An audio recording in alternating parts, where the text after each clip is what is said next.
Smart Ideas, notre rubrique Startup. Notre invitée est avec nous en duplex de Bordeaux, Stéphanie Mazet, la cofondatrice de Moondao. Bonjour. Vous l'avez créé en 2015 avec votre mari Étienne Mazet. Et avec quelle idée? Racontez-moi.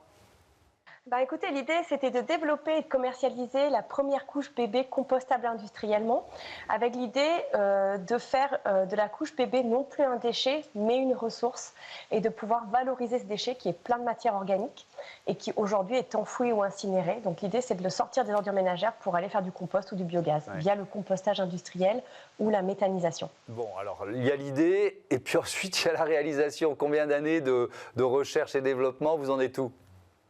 Oui, tout à fait. Comme vous dites, on est parti donc de l'idée et on a mis en place tout un processus de R&D avec un réseau de partenaires, des ingénieurs, l'université, des industriels, notre fabricant de couches. Et pendant 5 ans, on a essayé des choses. On a travaillé à l'éco-conception de notre couche, c'est-à-dire remplacer les matériaux pétrosourcés par des matériaux biosourcés et compostables industriellement. Donc ça, c'était une partie du travail, la R&D technique. Et puis ensuite, il y a une partie de R&D plus opérationnelle pour mettre en place les filières d'utilisation et de valorisation de notre couche. Et là, on travaille avec des territoires, avec des communes, avec des villes, des agglos, des métropoles pour proposer nos couches dans les crèches municipales, également quelques crèches privées.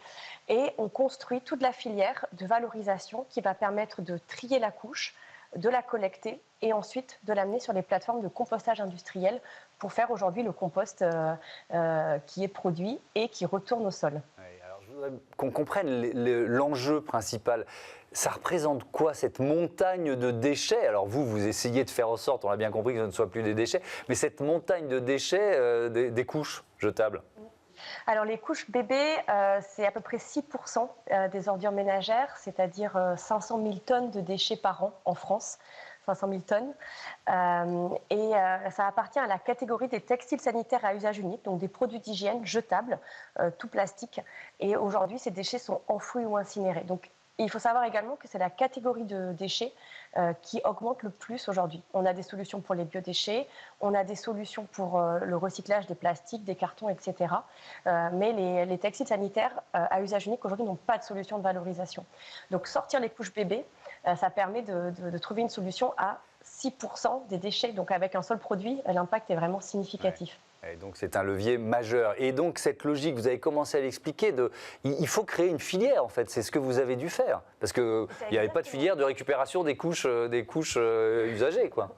Malheureusement, non, ça n'existait pas. Donc, c'est vraiment le travail qu'on a mené avec nos premiers clients, les territoires pionniers qui ont utilisé Popotine, puisque c'est le nom de notre couche.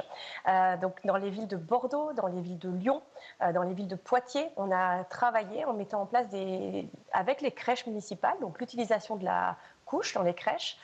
En crèche, ça n'implique pas un grand changement en fait. Les professionnels doivent juste trier la couche dans une deuxième poubelle. Donc il y a une deuxième poubelle dans les salles de change pour les couches compostables.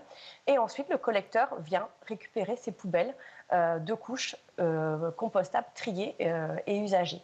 Et on monte ces réseaux de collecte avec des acteurs de la collecte locaux, que ce soit des entreprises, des associations, des entreprises d'insertion comme la Croix-Rouge Insertion par exemple. Et ensuite, on a identifié et monté des partenariats avec des acteurs de la valorisation, donc qui compostent déjà par exemple les biodéchets, les bouts de stations d'épuration.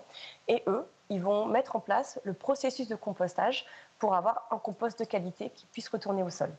Ça veut dire que vous n'avez que des clients B2B ou alors des particuliers, des jeunes couples qui viennent d'avoir un enfant peuvent acheter votre couche compostable? Alors le B2C, c'est la prochaine étape. Aujourd'hui, on est vraiment en déploiement auprès des crèches municipales et des crèches privées. On a quelques clients de gros groupes de crèches privées. Et on a commencé par les crèches parce qu'en quelque sorte, il y a beaucoup de couches usagées au même endroit, donc ça a facilité les collectes. Et donc on a commencé par ce B2B et l'utilisation en crèche publique pour ensuite mettre les filières de valorisation. Et la prochaine étape, comme vous l'avez dit, ce sont les familles, puisque 85% du déchet couche est dans les familles. Donc pour avoir un vrai impact sur les ordures ménagères enfouies ou incinérées, il faut aller chercher ce gisement.